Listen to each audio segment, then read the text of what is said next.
Hello students, welcome back to this channel. In this video, we will solve question number 12 of exercise 11.1 class 8 PSCB की new textbook से. And students, please इस channel को subscribe कीजिए and share with other students.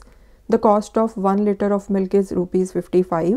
1 litre milk की price आपको दी हुई है ₹55. Tabulate the cost of 2, 4 and 10 liters of milk. So आपने 2, 4 and 10 liters के लिए क्या कॉस्ट रहेगी मिल्क की, उसको आपने टेबुलर फॉर्म में मतलब टेबल की फॉर्म में आपने लिखना है. तो पहले तो टेबल ही बना लेते हैं, फिर उसको फिल कर देंगे हम लोग.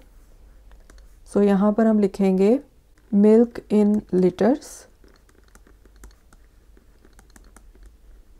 एंड सेकेंड रो में लिख लेते हैं कॉस्ट इन रुपीज़. सो यहाँ पर 1 लीटर की प्राइस दी हुई है ₹55. फिर आपने 2 लीटर्स के लिए निकालनी है एंड देन आपने 4 लीटर्स के लिए निकालनी है एंड देन आपने 10 लीटर्स के लिए निकालनी है. ओके, सो यहाँ पर जो जो निकालना है उसको हम अज्यूम कर लेते हैं. ठीक है, so this is A, this is B, this is C. So यहाँ पर हम लिख लेते हैं लेट दी प्राइस या कॉस्ट, कुछ भी लिख सकते हो आप, कॉस्ट लिख लेते हैं. Let the cost of 2, 4 and 10 liters of milk be rupees A, rupees B and rupees C respectively. Okay, so जो यहाँ पर हमने अज्यूम किया था उसको हमने स्टेटमेंट की फॉर्म में लिख दिया. Let the cost of 2 litre, 4 litre and 10 litres of milk be rupees A, rupees B and rupees C respectively. Now milk की जो क्वांटिटी है एंड मिल्क की जो कॉस्ट है उसमें है direct proportion. So this question is based on direct proportion. So अगर 1 litre milk की प्राइस ₹55 है तो 2 लीटर्स की कितनी होगी 55 × 2. इसी तरह से 3 लीटर्स की कितनी होगी 55 × 3 एंड सो ऑन. सो यहाँ पर डायरेक्ट प्रपोर्शन है मिल्क की क्वांटिटी में एंड मिल्क की कॉस्ट में. सो हम यहाँ पर लिखेंगे this is based on direct proportion.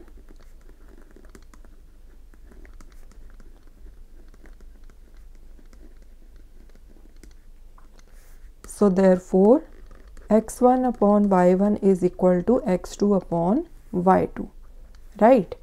So this is x1, this is x2, this is x3, this is x4, y1, y2, y3, y4.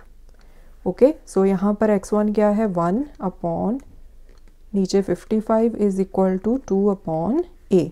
Cross multiply कर लो, 1 into a आएगा, 2 into 55. So a की value क्या आएगी 2 5s are 10, 1 carry, 2 5s are 10 plus 1 11.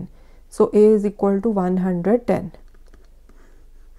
Okay, now x2 upon y2 is equal to x3 upon y3.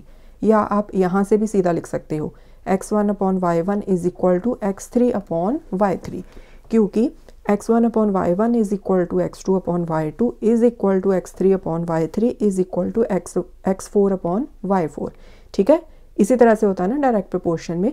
सो आप कोई सा भी combination ले सकते हो. ठीक है, सो x2 की वैल्यू क्या है 2 अपॉन y2 की वैल्यू क्या है a की वैल्यू आप निकाल चुके हो 110 इज इक्वल टू x3 है 4, y3 b, इसकी हमने वैल्यू निकालनी है. क्रॉस मल्टीप्लाई कर लो, 2 into b 2b is equal to 4 into 110. So b is equal to 4 into 110 upon 2. 2 2s are 4. b की वैल्यू क्या आ गई 220 rupees. Okay, now x3 upon y3 is equal to x4 upon y4.